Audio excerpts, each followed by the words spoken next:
Renvoyez là où vous le regretterez.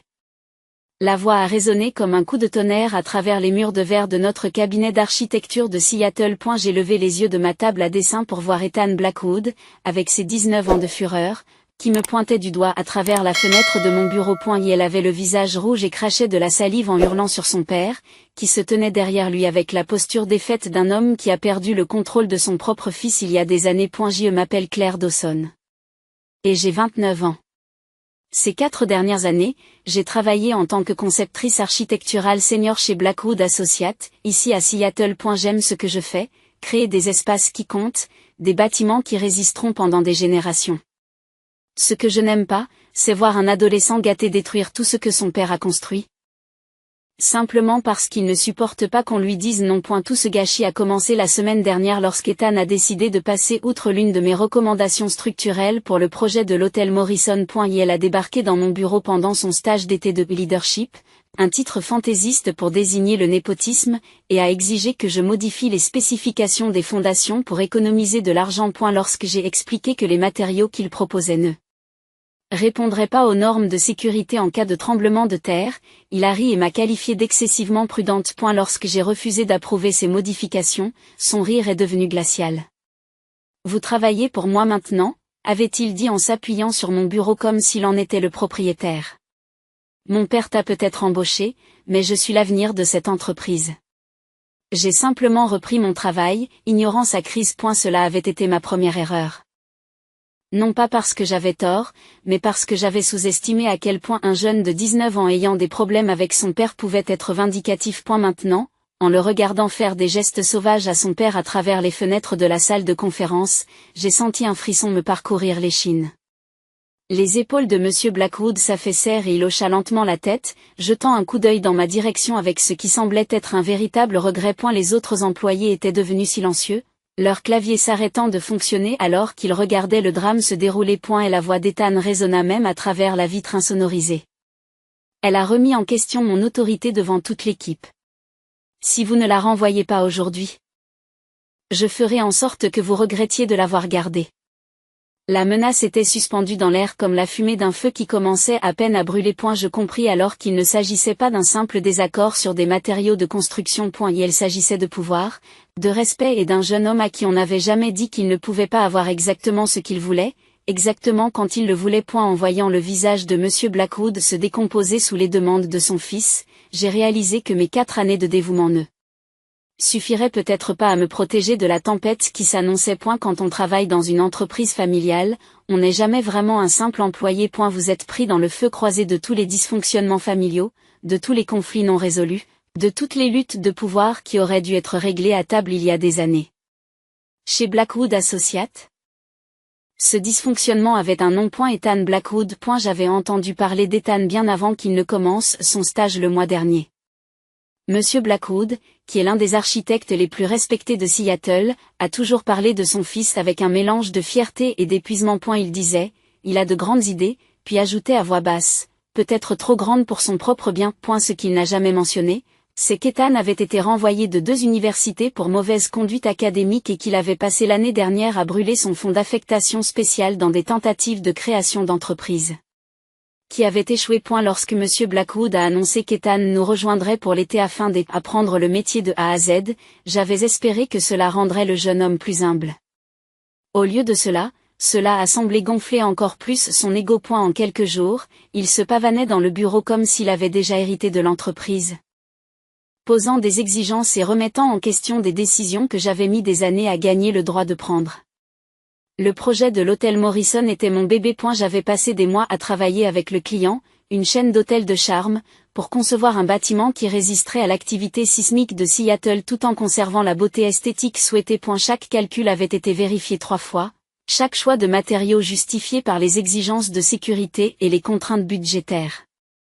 Lorsqu'Ethan a suggéré d'utiliser des matériaux de fondation moins chers, je n'ai pas seulement refusé par principe. J'ai refusé parce que la vie des gens était en jeu. Et elle m'a dit, tu dramatises. Lorsque je lui ai expliqué les risques de tremblement de terre.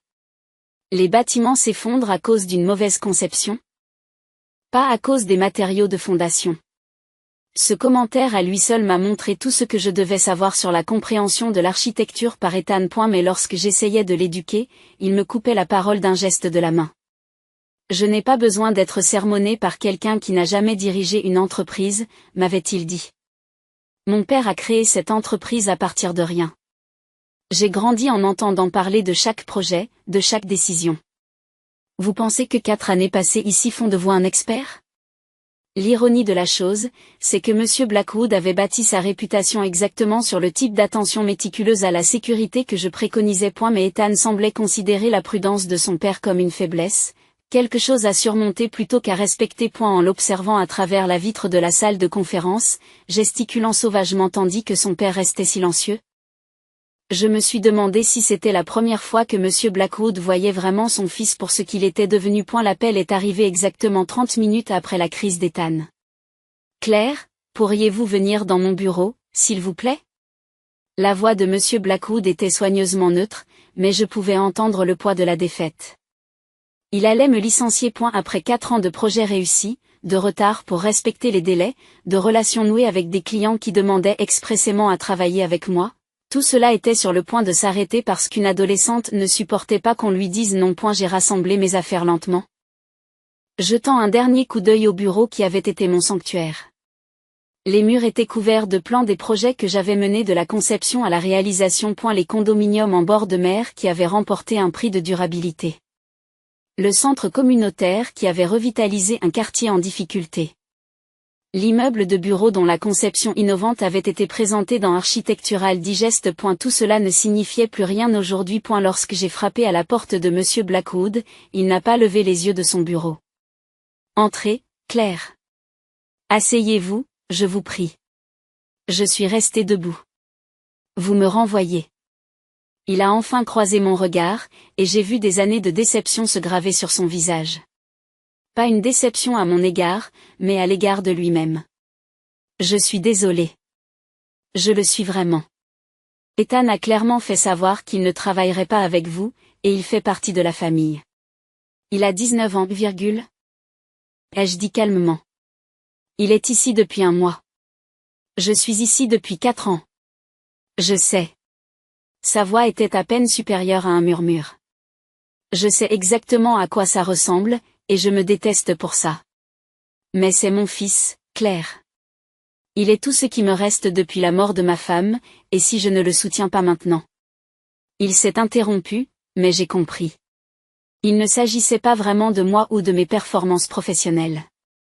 Il s'agissait d'un père qui avait perdu sa femme et qui était terrifié à l'idée de perdre aussi son fils, même si ce dernier détruisait tout ce qu'il avait travaillé à construire. Et il s'agissait de culpabilité, de chagrin et de l'espoir désespéré que peut-être, d'une manière ou d'une autre, en donnant à Ethan ce qu'il voulait, il deviendrait enfin l'homme que son père avait besoin qu'il soit. Mais comprendre les motivations de M. Blackwood n'a pas rendu la trahison moins douloureuse.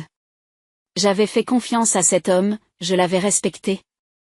J'avais cru que le mérite comptait plus que les liens du sang. Alors que je le regardais s'efforcer de trouver les mots qui rendraient ce licenciement acceptable, j'ai senti quelque chose changer en moi. La blessure était toujours là, vive et fraîche, mais en dessous, il y avait quelque chose de plus dur. Résolvez. Avant que vous ne disiez quoi que ce soit d'autre, ai-je dit en gardant ma voix ferme, vous devriez vérifier votre courrier électronique. M. Blackwood a froncé les sourcils, jetant un coup d'œil à l'écran de son ordinateur. Claire, je ne pense pas. S'il vous plaît, vérifiez votre courrier électronique. Il a cliqué sur sa boîte de réception, et j'ai vu son expression passer de la confusion au choc, puis à quelque chose qui s'approchait de l'horreur. Son visage est devenu pâle, puis cendré. Lorsqu'il a lu l'objet du message que je lui avais envoyé quelques minutes avant d'entrer dans son bureau. Urgent. Violation des règles de sécurité et documents frauduleux. Projet de l'hôtel Morrison. Le silence s'étendit entre nous comme un fil tendu prêt à se rompre. Les doigts de M. Blackwood planaient sur son clavier, tremblant légèrement alors qu'il ouvrait l'email. J'ai regardé ses yeux parcourir l'écran, s'agrandissant à chaque ligne qu'il lisait. Et la pièce jointe que j'avais incluse était exhaustive, 23 pages de documentation qui allaient détruire l'avenir de son fils, et peut-être même le sien. Où as-tu trouvé ça ? Sa voix était rauque, à peine reconnaissable. J'ai tout documenté depuis l'arrivée d'Ethan, ai-je dit. Au début, C'était juste pour me protéger. Je pensais qu'il faisait peut-être des erreurs honnêtes. Et je voulais des preuves pour l'aider à se former correctement. Puis j'ai réalisé que ces erreurs n'étaient pas du tout honnêtes. Ce que j'ai découvert a commencé modestement. Ethan restait tard, ce que j'avais d'abord trouvé encourageant. Peut-être prenait-il enfin le travail au sérieux. Mais lorsque je suis arrivé tôt un matin pour me préparer à une réunion avec un client, je l'ai trouvé devant mon ordinateur, essayant d'accéder au fichier du projet Morrison. Il avait prétendu qu'il essayait simplement d'apprendre, mais quelque chose dans son rire nerveux m'avait rendu méfiant. Cette suspicion m'a amené à vérifier l'historique des versions de nos fichiers partagés. Ce que j'ai trouvé m'a glacé le sang. Ethan avait systématiquement modifié les rapports de sécurité, changé les spécifications des matériaux et même imité ma signature numérique sur des documents. Les matériaux de fondation bon marché qu'il avait suggérés n'étaient pas seulement une mesure de réduction des coûts. Il les avait déjà commandés, en utilisant des documents falsifiés qui donnaient l'impression que j'avais approuvé les changements. Le client Morrison nous a spécifiquement choisis en raison de nos antécédents en matière de sécurité, ai-je poursuivi, voyant le visage de M. Blackwood pâlir. Ils construisent dans une zone sismique à haut risque. Si nous utilisons ces matériaux et qu'il y a un tremblement de terre. Je n'ai pas eu besoin de terminer ma phrase. Nous savions tous les deux ce qui allait se passer. L'hôtel s'effondrerait, des gens mourraient, et Blackwood & Associates devrait répondre d'accusations criminelles pour avoir sciemment utilisé des matériaux inférieurs aux normes. À elle seule. Cette responsabilité entraînerait la faillite de l'entreprise et l'emprisonnement de toutes les personnes impliquées. Mais le projet Morrison n'était pas la seule violation que j'avais découverte. Ethan correspondait avec des entrepreneurs, utilisant le compte de messagerie de son père pour négocier des pots de vin sur les achats de matériaux. Il prélevait de l'argent sur les budgets des projets et dissimulait le vol en gonflant les coûts de main-d'œuvre sur les factures. Plus grave encore, il vendait des dessins exclusifs à des concurrents, en copiant des plans sur nos serveurs et en les faisant passer pour son propre travail. La conception de la Plaza Hartwell ai-je dit en citant notre dernière défaite en compétition. La proposition de l'entreprise gagnante était identique à la nôtre. Même le système de chauffage durable unique que vous avez mis des mois à développer. Ils ont soumis leur offre 2 jours après qu'Ethan a accédé à ces fichiers. Les mains de M. Blackwood tremblent à présent. De combien d'argent parlons-nous? D'après ce que j'ai pu documenter. Au moins 200 000 $ en vol direct. Mais le vrai dommage est le projet Morrison. Si ce bâtiment avait été construit avec les matériaux d'Ethan et qu'il s'était passé quelque chose. J'ai fait une pause, laissant les implications se faire sentir. Nous parlons de procès pour mort injustifiée qui pourrait atteindre des dizaines de millions. Il a fermé les yeux, pressant ses paumes contre ses tempes. Et vous avez déjà envoyé ça à quelqu'un d'autre. Le Conseil national de l'architecture a reçu une copie ce matin, ai-je confirmé?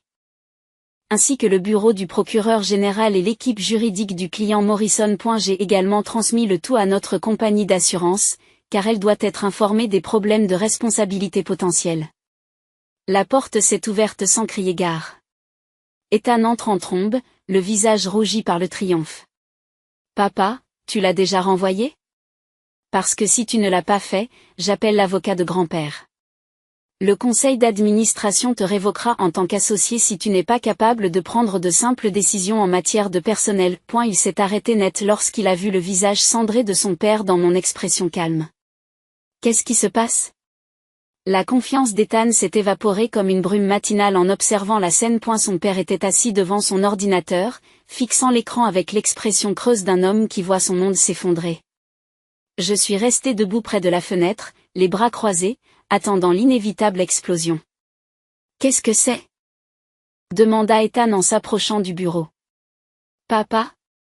Pourquoi as-tu l'air d'être mort? Monsieur Blackwood tourna lentement l'écran pour que son fils puisse voir l'email. Explique-moi ça, Ethan. Explique-moi comment ma signature apparaît sur des bons de commande que je n'ai jamais signés. Explique-moi comment des matériaux qui ne respectent pas le code ont pu être approuvés pour le projet Morrison. J'ai regardé le visage d'Ethan passer par toutes sortes d'émotions, la confusion, la reconnaissance, la peur et, enfin, le défi désespéré. C'est faux, a-t-il dit, la voix brisée. Elle ment. Elle a inventé ça parce qu'elle est furieuse d'avoir été renvoyée. Les horodatages ne mentent pas, ai-je dit calmement. Chaque document a une trace numérique. Chaque connexion est enregistrée. Le système montre exactement quand vous avez accédé à mon ordinateur, quand vous avez modifié ces fichiers, quand vous avez envoyé des emails depuis le compte de votre père.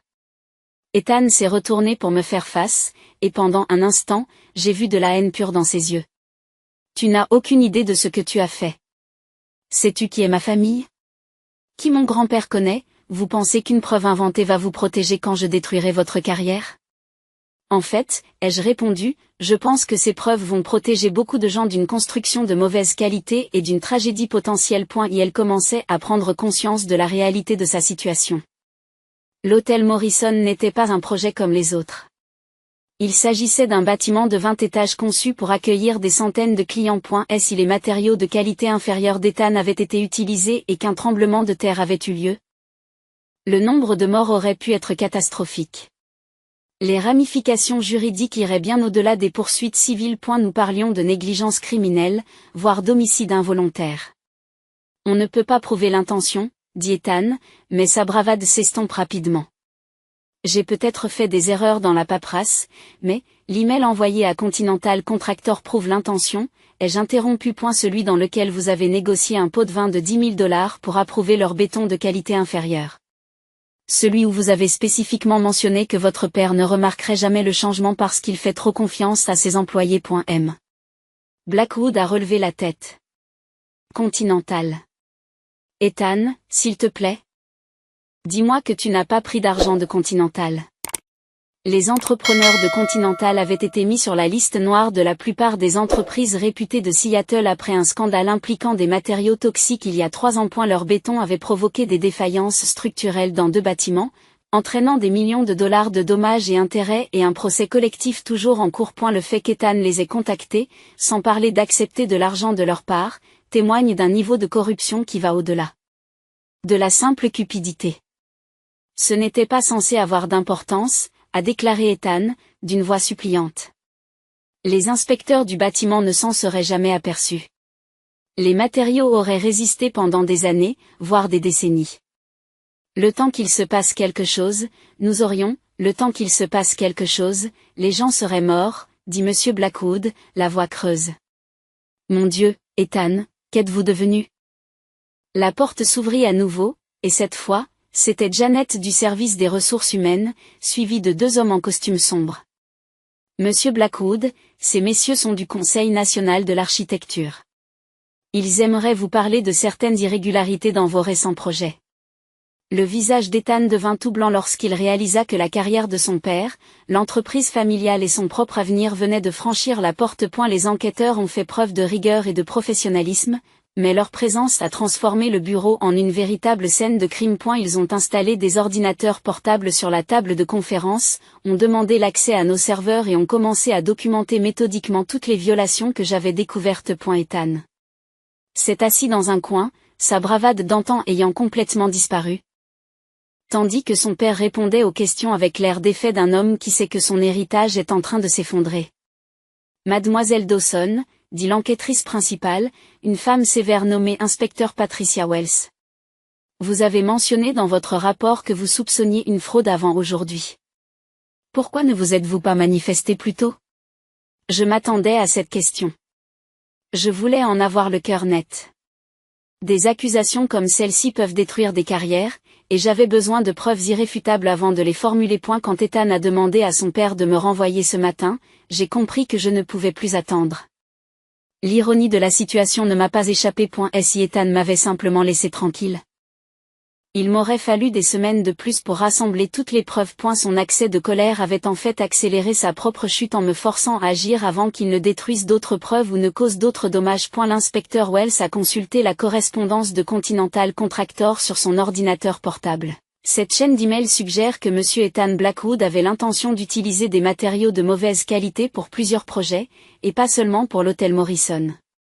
Avez-vous vérifié l'intégrité structurelle des autres bâtiments? Je n'ai eu le temps d'examiner en détail que le projet Morrison, ai-je répondu. Mais j'ai signalé 3 autres projets pour lesquels des substitutions de matériaux similaires ont été effectuées. Le centre médical Hillcrest, le complexe commercial Westfield et les appartements de Pine Street. Le visage de M. Blackwood est devenu encore plus blanc. Si c'est possible. Le centre médical Hillcrest est un établissement de 5 étages qui abrite une unité de chirurgie cardiaque. Le complexe commercial Westfield accueille des milliers de clients chaque jour. Les appartements de Pine Street étaient des logements sociaux où des familles vivaient avec leurs enfants. Si l'un de ces bâtiments s'effondrait lors d'un tremblement de terre, les victimes pourraient se compter par centaines. Papa, tu dois comprendre, dit soudain Ethan d'une voix désespérée. J'essayais de faire économiser de l'argent à l'entreprise. Tu parles toujours de l'étroitesse des marges, du fait que nous perdons des appels d'offres au profit de concurrents moins chers. J'essayais juste d'aider. En commettant une fraude, demande l'inspecteur Wells. En mettant en danger la sécurité publique. Les bâtiments auraient été en bon état, insiste Ethan. Les matériaux de Continental répondent aux exigences de base. Ils ne sont tout simplement pas aussi solides que les matériaux de première qualité. Le risque de tremblement de terre est de toute façon minime. Le risque de tremblement de terre à Seattle est en fait assez important, ai-je dit à voix basse. Nous sommes situés sur plusieurs lignes de faille actives. La question n'est pas de savoir si, mais quand. Le deuxième enquêteur, l'agent Rodriguez du bureau du procureur général, a levé les yeux de ses notes. Monsieur Blackwood, vous devez immédiatement interrompre la construction de tous les projets en cours jusqu'à ce que nous puissions procéder à un examen complet de la sécurité.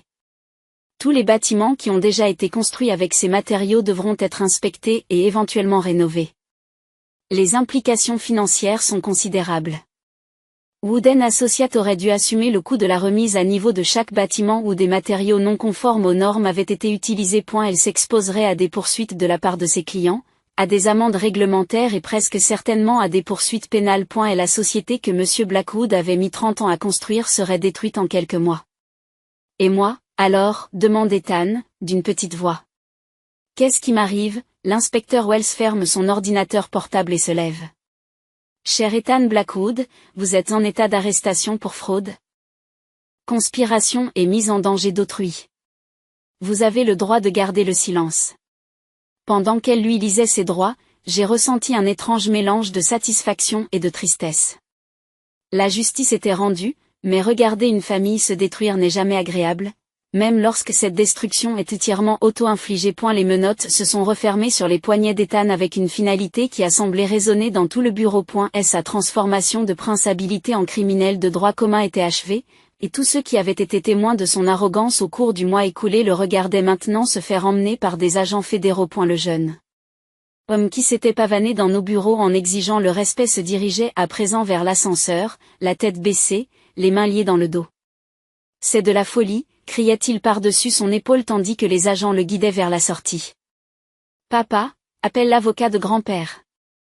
Ils ne peuvent pas me faire ça. Mais M. Blackwood est resté figé derrière son bureau, fixant son fils avec l'expression de quelqu'un qui ne reconnaît plus la personne qu'il regarde. Et la prise de conscience que son enfant, son unique enfant, était un criminel semblait avoir brisé quelque chose de fondamental en lui. L'inspecteur Wells s'est tourné vers la foule croissante d'employés qui s'étaient rassemblés pour assister à l'arrestation. Il s'agit d'une enquête en cours, annonce-t-elle. Tous les travaux sur les projets en cours sont suspendus dans l'attente d'un examen de sécurité. Toute personne ayant des informations sur des violations potentielles doit contacter notre bureau immédiatement. Alors qu'Ethan disparaissait dans l'ascenseur, protestant toujours de son innocence, j'ai senti les yeux de mes collègues se tourner vers moi. Certains avaient l'air reconnaissants. Ils avaient vu le comportement d'Ethan et savaient quel genre de personne il était vraiment. D'autres semblaient choqués que l'architecte tranquille avec lequel il travaillait depuis 4 ans ait fait tomber le fils du patron. Quelques-uns semblaient inquiets, se demandant probablement si leur propre emploi était en sécurité. Janet, du service des ressources humaines, s'est approchée de moi avec hésitation. Claire, je ne suis pas sûre de votre statut pour l'instant. Techniquement, M. Blackwood était sur le point de vous licencier quand son fils a été arrêté pour fraude. J'ai terminé calmement, je pense que mon statut professionnel est le cadet des soucis de tout le monde en ce moment. La suite a été rapide et dévastatrice. En quelques heures, la nouvelle de l'arrestation d'Ethan s'est répandue dans la communauté des architectes de Seattle. Les médias locaux se sont emparés de l'affaire et ont fait leur gros titre sur elle. Architecte du fonds fiduciaire qui avait mis en péril la sécurité publique pour son profit personnel. Le client de l'hôtel Morrison a immédiatement résilié son contrat et menacé de le poursuivre en justice. D'autres clients ont commencé à appeler pour demander des explications sur la sécurité de leur projet. Blackwood a vieilli de 10 ans en une seule journée.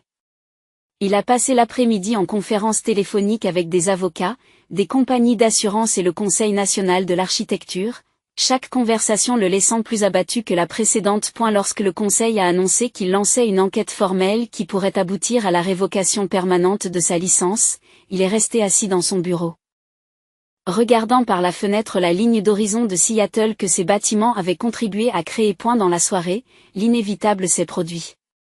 Le conseil d'administration, dirigé par le grand-père d'Ethan, a convoqué une réunion d'urgence. Monsieur Blackwood s'est vu offrir un choix: démissionner volontairement ou être démis de ses fonctions pour un motif valable. L'entreprise familiale qui avait été l'œuvre de sa vie continuerait sous une nouvelle direction, mais son nom serait discrètement effacé du papier à en-tête. J'ai créé cette entreprise pour laisser quelque chose de significatif à mon fils, m'a-t-il dit lors de notre dernière conversation. Au lieu de cela, je le laisse face à 20 ans de prison fédérale. L'ironie était parfaite dans sa cruauté. Ethan avait demandé à son père de choisir entre son fils et son employé. En fin de compte, ce choix avait été fait pour lui, par Ethan lui-même.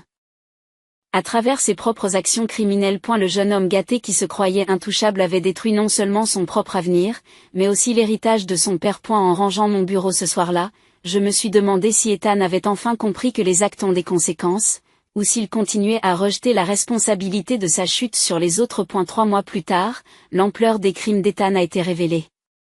Les enquêteurs fédéraux ont trouvé des preuves de fraude s'élevant à plus de 800 000 $ dans le cadre de plusieurs projets. Son système de pots de vin avec les entrepreneurs de Continental a mis en péril l'intégrité structurelle de cet bâtiment à Seattle. Les appartements de Pine Street, qui abritaient des familles à faible revenu, ont dû être évacués lorsque les inspecteurs ont découvert des faiblesses critiques dans les fondations. Ethan a plaidé coupable de fraude, de conspiration et de mise en danger inconsidérée, et a été condamné à 15 ans de prison fédérale. Son grand-père, humilié par le scandale, lui a retiré tout soutien financier, laissant Ethan faire face à sa punition sans la richesse familiale qui lui avait permis de faire preuve d'arrogance. Le jeune homme autrefois confiant qui se croyait au-dessus des conséquences passe désormais ses journées dans une combinaison orange à travailler à la blanchisserie de la prison pour 30 cents $. La santé de Monsieur Blackwood s'est rapidement détérioré après la perte de son entreprise et de son fils. 2 mois après l'éclatement du scandale, il a été victime d'une légère crise cardiaque et vit désormais tranquillement dans un modeste appartement, sa réputation étant en ruine et sa licence d'architecte définitivement révoquée. Quant à moi, la nouvelle direction de l'entreprise, rebaptisée Seattle Structural Design, m'a proposé le poste de directeur de projet prévu par Ethan. J'ai accepté, non pas par vengeance, mais parce que quelqu'un devait s'assurer que les bâtiments que nous concevions protégeaient réellement les personnes qui les utilisaient. Le premier jour dans mon nouveau bureau, j'ai regardé la ligne d'horizon de la ville et j'ai pensé à la façon dont les choses auraient pu se passer si j'avais simplement accepté les exigences d'Ethan et si j'avais gardé le silence. Parfois, la plus grande victoire n'est pas de crier contre ceux qui essaient de vous détruire. C'est de rester silencieux jusqu'au moment parfait pour laisser leurs propres actions parler plus fort que n'importe quel mot.